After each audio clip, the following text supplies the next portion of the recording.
काठमाडौँ तराई मधेस द्रुतमार्ग आयोजनाको वित्तीय प्रगति 97.35%, भौतिक प्रगति 16.10%, 2081 सम्ममा सम्पन्न गर्ने लक्ष्यमा। राष्ट्रिय गौरवका आयोजनाको बजेटको स्रोत सुनिश्चितता गर्न समितिले सरकारलाई भन्यो। बाढी पहिरोले मेलम्ची खानेपानी आयोजनामा पुर्याएको क्षतिको मूल्याङ्कन गरी तुरुन्त पुनर्निर्माण गर्न निर्देशन। र नेकपा एमालेका उपाध्यक्ष भीम रावलद्वारा एमसिसी संसदमा पेश गर्न सरकारसँग माग। सम्झौतामा राखिएका कतिपय प्रावधान नेपालको हितमा नरहेको भनाइ। हामी छौं पल पल तपाईसँग, हिमाल पहाड तराईसँग, साथ छ हाम्रो बढ्ने कदमलाई। सलाम छ ती पोरखी हातहरूलाई, जिन्दगी सजाइदिन्छौँ हामी, हर सासको साथी बन्छौँ हामी। सुरक्षा अनि समृद्धि प्राण छ हाम्रो, हर आफू पनि बचौँ अरूलाई पनि बचाऊ। आजै नेपाल लाइफमा जीवन बिमा गरौँ। हामी हौ नेपाल लाइफ, किनकि जीवन अमूल्य छ।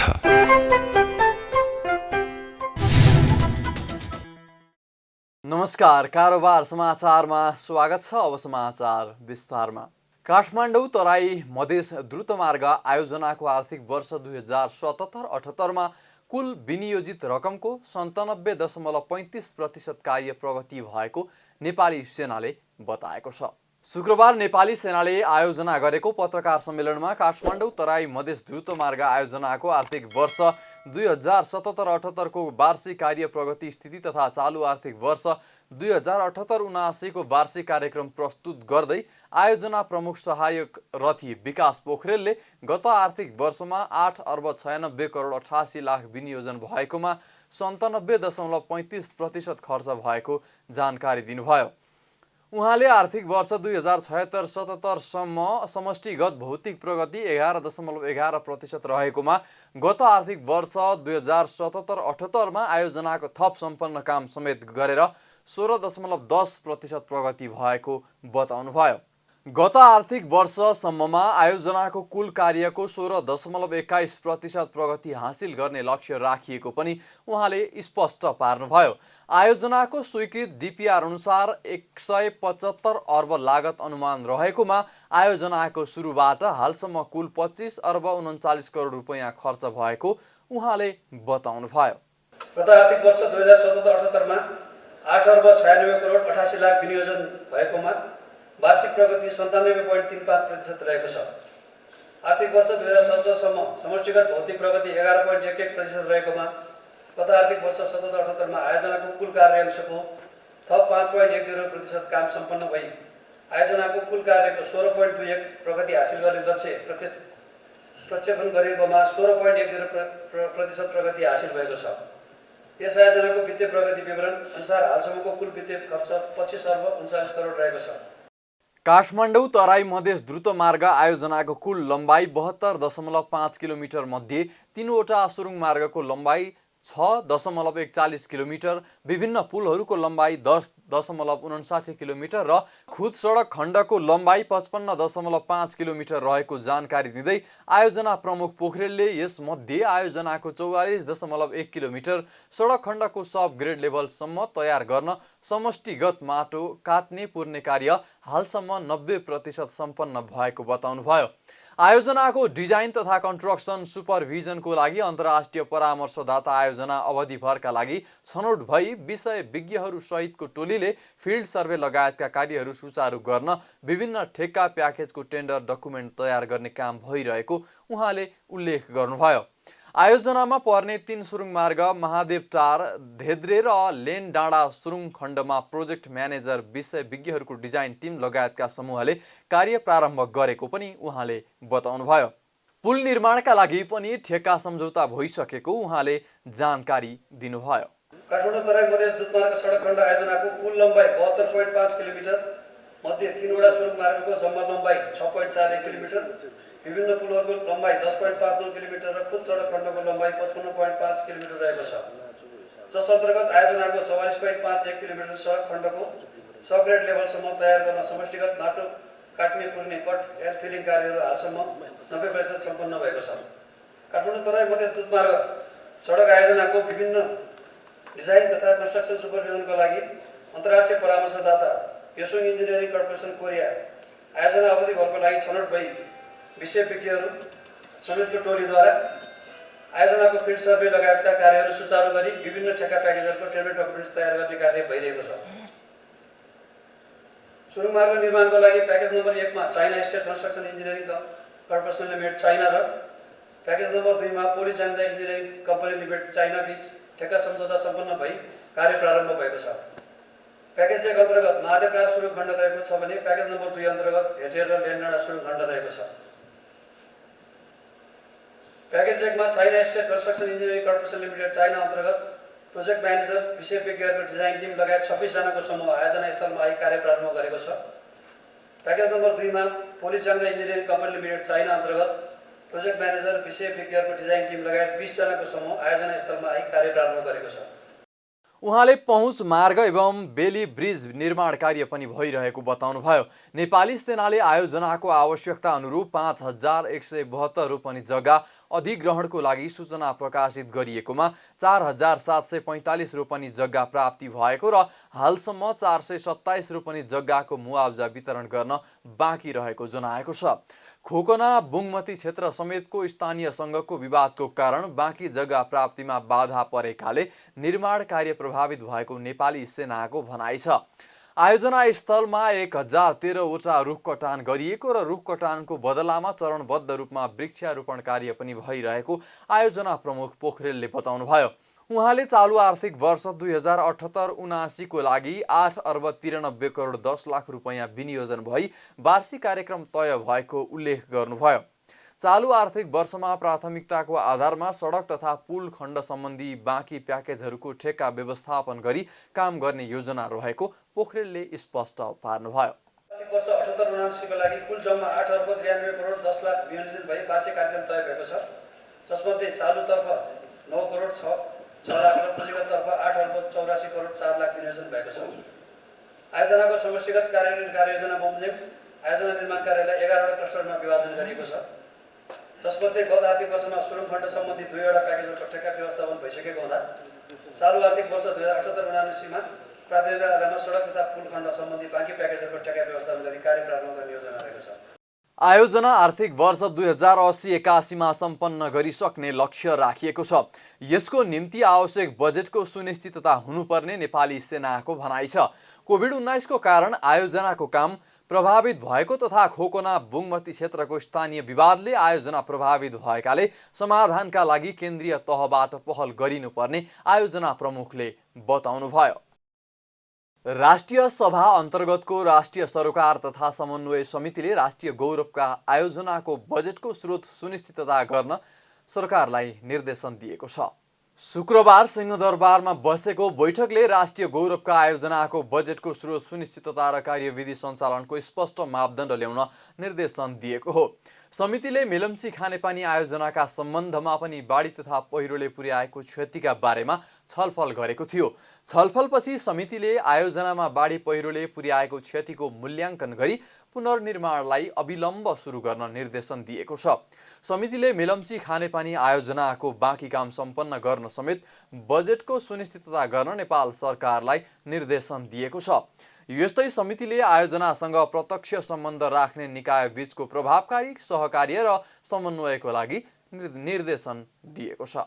राष्ट्रिय गौरवका आयोजनामा बजेटको स्रोत सुनिश्चितता र कार्यविधि सञ्चालनको स्पष्टता मापदण्ड नहुँदा अहिले पनि हामीले एकातिर सरकारले राष्ट्रिय गौरवका आयोजना बजेट अभाव हुँदैन भनेको छ, फेरि कार्यान्वयनमा जाँदा चाहिँ यो खाली समस्या आएको हुनाले राष्ट्रिय गौरवका आयोजनाको बजेटको स्रोत सुनिश्चितता र कार्यविधि सञ्चालनमा स्पष्ट मापदण्डको लागि हामीले सरकारलाई निर्देशन दिन्छौँ।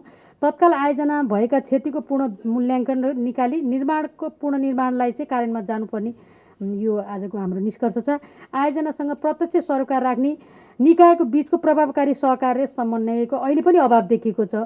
यो चाहिँ आयोजनाभित्रको निकायहरू मन्त्रालयभित्रका निकाय र तहको सरकारको बिचमा अहिले पनि समन्वयको अभाव देखिएको छ। यसलाई प्रभावकारी समन्वयको लागि हामी निर्देशन दिन्छौँ। समितिले आयोजना कार्यान्वयन निर्देशनालय र काठमाडौँ उपत्यका खानेपानी आयोजना बीचमा भएको संरचनात्मक समस्यालाई व्यवस्थित गर्न खानेपानी मन्त्रालयलाई निर्देशन दिएको छ। यस्तै समितिले शहरी विकास मन्त्रालय, मेलम्ची खानेपानी आयोजना, काठमाडौँ खानेपानी आयोजना लिमिटेड र काठमाडौँ महानगरपालिकाको सरसफाई तथा विभाग हेर्ने अधिकारीहरूसँग छलफल गरेको थियो। प्रमुख प्रतिपक्षी दल नेकपा एमालेका उपाध्यक्ष भीम रावलले मिलेनियम च्यालेन्ज कर्पोरेसन एमसीसी कार्यान्वयन सम्झौता संसदमा पेश गर्न सरकारसँग माग गर्नु भएको छ। प्रतिनिधि सभाको शुक्रबारको बैठकमा विशेष समय लिएर बोल्दै रावलले एमसीसी कार्यान्वयन सम्झौतामा रहेका कतिपय प्रावधान राष्ट्रघाती रहेको उल्लेख गर्दै त्यसलाई संशोधन नगरी संसदबाट पारित हुन नदिने चेतावनी समेत दिनुभयो। उहाँले एमसीसीमा राखिएका कतिपय प्रावधान नेपालको संविधान विपरीत रहेको, नेपालको सार्वभौमिकता, स्वतन्त्रता, स्वाधीनता, नेपालको राष्ट्रहित विपरीत रहेकोले त्यसलाई संशोधन नगरी अघि बढाउन नमिल्ने बताउनुभयो। आज अरबौं रुपियाँ हाम्रो देशमा सदुपयोग भइरहेको छैन। कयौं कम्पनीहरूले तिर्नुपर्ने अरबौं रुपियाँ राजस्व तिरेका छैनन्। हामी आफ्नो देशको स्रोत नहेर्ने अनि यो मातृभूमिको स्वाधीनता, स्वतन्त्रता, अखण्डता, हाम्रो आफ्नो भूमिको रक्षाको कुरालाई गौठ ठानेर कसैको पैसालाई देखाएर विकासको नारालाई जनतालाई भ्रममा पारेर उरालेर दीर्घकालीन रूपमा नेपालको अस्मिता, स्वाधीनतालाई खतरामा पार्ने काम कुनै गरिन्छ भने त्यो सदाका लागि इतिहासमा कलङ्कित हुन्छ। त्यसकारण सम्मान्य सभामुख महोदय, सर्वप्रथम त मिलेनियम च्यालेन्ज कर्पोरेसनसँग भएका मूल सम्झौतासँगै भएका अरू सबै सम्झौताहरू यहाँ प्रस्तुत गरियोस्।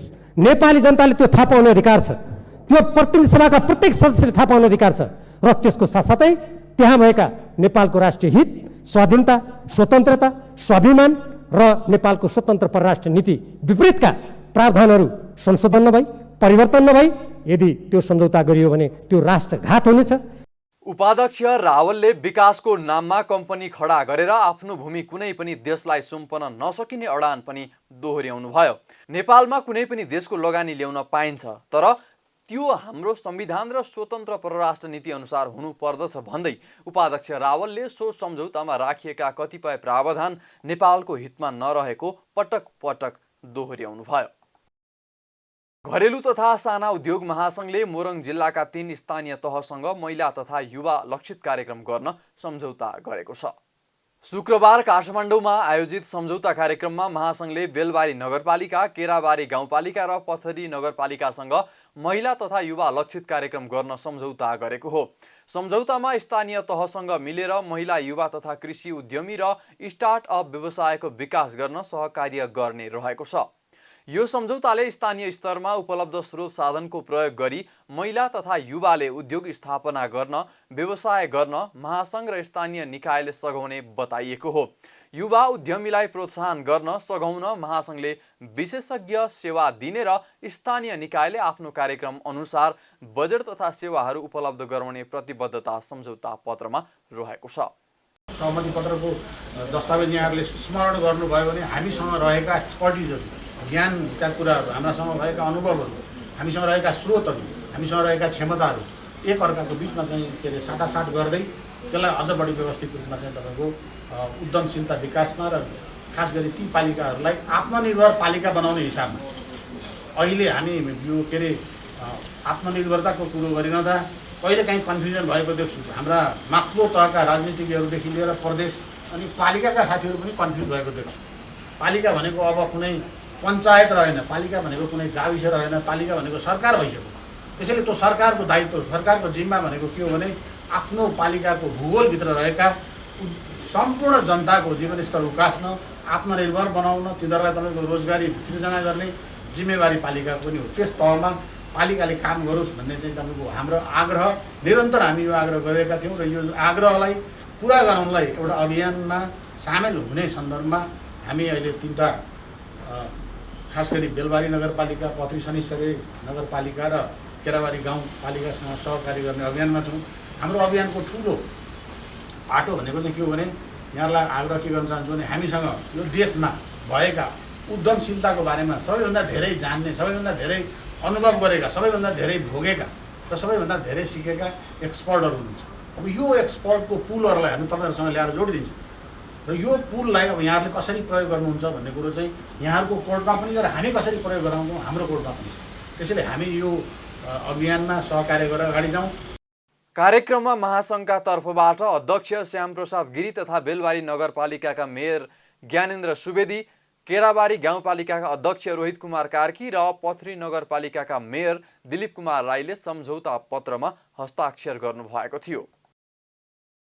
नाडा अटोमोबाइल्स एसोसिएसन अफ नेपालको राष्ट्रिय अधिवेशन भदौ अन्तिम साता काठमाडौँमा हुने भएको छ। नाडा अटोमोबाइल्स एसोसिएसन अफ नेपालको केन्द्रीय कार्य समितिको शुक्रबार काठमाडौँमा सम्पन्न बैठकले 45औं वार्षिक साधारण सभाको अवसर पारेर भदौ 25 गते राष्ट्रिय अधिवेशन आयोजना गर्ने निर्णय गरेको हो। नयाँ नेतृत्व चयनका लागि नाडाको राष्ट्रिय अधिवेशन काठमाडौँमा आयोजना गर्ने निर्णय गरिएको अध्यक्ष कृष्ण प्रसाद दुलालले जानकारी दिनुभयो। बैठकले अधिवेशनको तयारीका लागि महासचिव सुनिल रिजाल, सचिव अनुप बराल र कोषाध्यक्ष सुरेन्द्र उप्रेती सदस्य रहने गरी 3 सदस्यीय समिति समेत गठन गरेको छ। अध्यक्ष दुलालले अधिवेशनलाई सफल बनाउन नाडाका सबै सदस्यहरूलाई लागि पर्न आह्वान समेत गर्नुभयो। 3365 सदस्यहरू हुनुभएको छ टोटल गरेर र 3365बाट हाम्रो चुनावी साधारण सभा भाद्र 25 गते हुनेछ र हाम्रा सम्पूर्ण साथीहरूलाई यो चुनाव यो साधारण सभालाई सौहार्दपूर्ण रूपमा सहयोग गरेर सबैले सहयोगपूर्वक यो साधारण सभा सम्पन्न गरिदिनु हुनेछ भन्ने मैले आशा र विश्वास राखेको छु र उपस्थित हाम्रा नाडाका साथीहरू र हाम्रा सम्पूर्ण नेपालभरि रहनुभएका सदस्य साथीहरूलाई साधारण सभामा भाग लिइदिनु हुन र यदि सरकारले यो स्वीकृति प्रदान गर्यो भने र स्वास्थ्यको कारणले स्वास्थ्यका उपकरणहरू अपनाएर हामीले चाहिँ त्यसलाई चाहिँ स्वास्थ्यलाई हामी मध्यनजर गरेर हामीले चुनाव गर्नेछौँ र त्यसको कारणबाट चुनाव रोकिने छैन भन्ने मैले विश्वास लिएको छु। नाडाको कुल 3365 जना सदस्य रहेका छन्। 20 जना केन्द्रीय कार्य समितिका लागि निर्वाचन हुनेछ। नाडाको संशोधित विधान 2077 अनुसार नाडाका 8 संस्थागत एसोसिएसनका अध्यक्षले स्वतः केन्द्रीय कार्य समितिमा प्रतिनिधित्व गर्नेछन्। त्यसैगरी 4 उपाध्यक्ष, महासचिव, सचिव, कोषाध्यक्ष र सहकोषाध्यक्ष एक-एकको चयन निर्वाचित केन्द्रीय कार्य समितिको पहिलो बैठकले गर्नेछ। यसरी नाडाको केन्द्रीय कार्य समितिको कुल संख्या 29 जनाको हुनेछ। अध्यक्ष दुलालले सदस्यता नवीकरण नगरेकाहरूको नवीकरणको अन्तिम मिति भाद्र 18 गतेसम्म रहने गरी कार्यतालिका तय गरिएको पनि बताउनुभयो। प्रतिनिधि सभाकी सदस्य डाक्टर डिला सङ्ग्रौला पन्तले वर्तमान सरकारबाट नेपाली जनताले थुप्रै अपेक्षा गरेको बताउनु भएको छ। शुक्रबार प्रतिनिधि सभाको शून्य समयमा बोल्दै डाक्टर सङ्ग्रौलाले वर्तमान सरकारबाट नेपाली जनताले थुप्रै अपेक्षा गरेको बताउनु भएको हो। कोरोनाको महामारीको कारण लाखौं जनताले रोजगारी गुमाएको र लाखौं बालबालिकाले पढ्न नपाएको गुनासो गर्दै उहाँले सरकारले कोभिड-19 विरुद्धको खोप लगाउने कामलाई पहिलो प्राथमिकता दिन सरकारको ध्यान आकर्षण समेत गराउनुभयो। साथै उहाँले कोभिड-19 का कारण घरेलु हिंसा बढेको बताउनुभयो। सम्माननीय सभामुख महोदय, वर्तमान सरकारबाट नेपाली जनताले थुप्रै अपेक्षा गरेका छन्। कोरोनाको महामारीको कारण लाखौं जनताले रोजगारी गुमाएका छन्, लाखौं बालबालिकाले पढ्न पाएका छैनन्। सरकारले कोभिड विरुद्ध खोप लगाउने कामलाई पहिलो प्राथमिकता दिनुका साथै आर्थिक रूपले कमजोर वर्गलाई तत्काल राहतको व्यवस्थापन गर्नै पर्छ। कोभिडका कारण घरेलु हिंसा, महिला विरुद्धका हिंसाका घटनाहरू घटेका छन्। प्रहरीको तथ्याङ्क अनुसार पछिल्लो दिनमा 22% महिला किशोरी बालिकाहरू हराउने गरेका छन्। तीमध्ये करिब 10 जना भेटिन्छन्। आधाभन्दा बढी चाहिँ हराइरहेका छन्। त्यसैले नयाँ सरकारले महिला तथा बालबालिकाको सुरक्षाको लागि उच्च प्राथमिकता दिन सभामुख मार्फत सरकारको ध्यानाकर्षण गराउन चाहन्छु। यस्तै प्रतिनिधि सभा सदस्य दिव्यमणि राज भण्डारीले मधेसी, आदिवासी, जनजाति, अल्पसंख्यक लगायत सबैका हक हितका विषयको कानुन तत्काल ल्याउन माग गर्नुभएको छ। उहाँले उखु किसानको भुक्तानी नदिएको कुरा आएको बताउँदै गरिब किसानलाई कहिलेसम्म न्याय नदिने हो भन्दै प्रश्न पनि गर्नुभयो। मौलिक हकका प्रावधान अनुसार मधेसी, आदिवासी, जनजाति, दलित, अल्पसंख्यक सबैका हक हितका बारेमा हामीले प्रतिपक्षमा हुँदाखेरि पनि आवाज उठाइरहेको थियौँ। तसर्थ यो सरकारलाई ऐन र कानुन तुरुन्त ल्याउनको निम्ति म अनुरोध गर्दछु। अर्को कुरा, अहिले देशका धरतीपूर्त कृषकहरूको उखुको भुक्तानी नभएको कुरा आइरहेको छ। यसरी गरिब जनतालाई कहिलेसम्म चाहिँ न्याय नदिने हो, त्यसको पनि कार्यान्वयन यथाशीघ्र गर्नुको निम्ति यो सरकारलाई अनुरोध गर्दछु। प्रतिनिधि सभा सदस्य दीपक प्रकाश भट्टले संघीय लोकतान्त्रिक गणतन्त्रको संविधान कार्यान्वयनको छोटो समयमै संविधानमाथि संविधान बनाउने र जलाउने पक्षबाटै आक्रमण भएको बताउनुभयो। उहाँले यो संविधानलाई दिगो बनाउनका लागि संघीयता, समावेशिता र धर्मनिरपेक्षता जस्ता मूलभूत र आधारभूत कुरालाई दीर्घकालीन ढङ्गले कार्यान्वयनमा जानुपर्ने सुझाउनुभयो। साथै उहाँले निर्वाचन बाहेकका कुरा नसोच्ने हो भने सरकार ठूलो दुर्घटनामा जाने भन्दै चिन्ता व्यक्त गर्नुभयो। भट्टले भ्रष्टाचार राष्ट्रिय रोग बनिसकेकोले यसलाई नियन्त्रण गर्न र स्विस बैंकमा रहेको नेपालीको सम्पत्ति छानबिन गर्न सरकारको ध्यानाकर्षण गराउनुभयो। सभामुख महोदय, संघीय लोकतान्त्रिक गणतन्त्रको संविधान कार्यान्वयनको छोटो समयमा संविधान बनाउने र संविधान जलाउनेहरूका पक्षबाट नै आक्रमण भएको छ र यो संविधानलाई दिगो बनाउनका लागि संघीयता, समावेशिता, धर्मनिरपेक्षता जस्ता मूलभूत र आधारभूत कुराहरूलाई दीर्घकालीन ढङ्गले दरोडले आत्मसात गर्नु पर्यो र केवल निर्वाचनमुखी र निर्वाचनभन्दा बाहेक सरकारमा र विपक्षमा रहनेहरूले नसोच्ने हो भने हामी छिट्टै ठुलो दुर्घटनामा पर्ने सङ्केतहरू देखिरहेका छन्। त्यसकारण संसदीय व्यवस्थाको विशेषता र लोकतन्त्रको विशेषता भनेकै पारदर्शी र सुशासन दिनका लागि हो, व्यक्तिगत स्वतन्त्रताका लागि हो भने ती कुराहरूलाई कम्तीमा पनि हामीले साझा र सङ्कल्प लिने ठाउँहरू पनि छन्। खास गरिकन सुशासनको सवालमा भ्रष्टाचार राष्ट्रिय रोग बनिसकेको छ। स्विस बैंकमा प्रत्येक वर्ष दोब्बर पैसा जम्मा भइरहेको छ नेपालीका नाममा। यसतर्फ म सरकारको ध्यान आकर्षण गराउन चाहन्छु। यसैगरी प्रतिनिधि सभा सदस्य दुर्गा कुमारी विश्वकर्माले तेस्रो लहरको जोखिमबाट नेपाली जनतालाई जोगाउन आवश्यक तयारी नभएको बताउनु भएको छ। उहाँले पहिलो लहर वृद्ध, दोस्रो युवा र तेस्रो लहरमा बालबालिकालाई खतरा भएको भनिएकोले नेपाली जनता यसबाट निकै आक्रान्त बनिरहेको बताउनुभयो।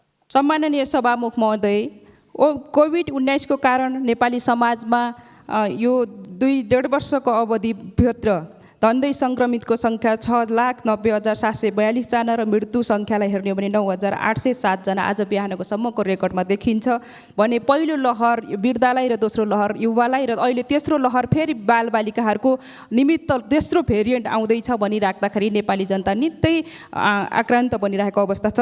सम्माननीय सभामुख मार्फत नेपाल सरकारलाई पहिलो बजेट आम नेपाली नागरिकलाई छिटोभन्दा छिटो भ्याक्सिन दिनको निमित्त म जोरदार माग गर्न चाहन्छु। यस्तै अन्य सांसदहरूले पनि महिला हिंसा, बलात्कार र हत्या नियन्त्रण गर्न तथा कोभिडको खोप तदारुकताका साथ लगाउन सरकारलाई आग्रह गरेका छन्। कारोबार समाचारमा अब सुन चाँदी र विदेशी विनिमय दर सम्बन्धी जानकारी।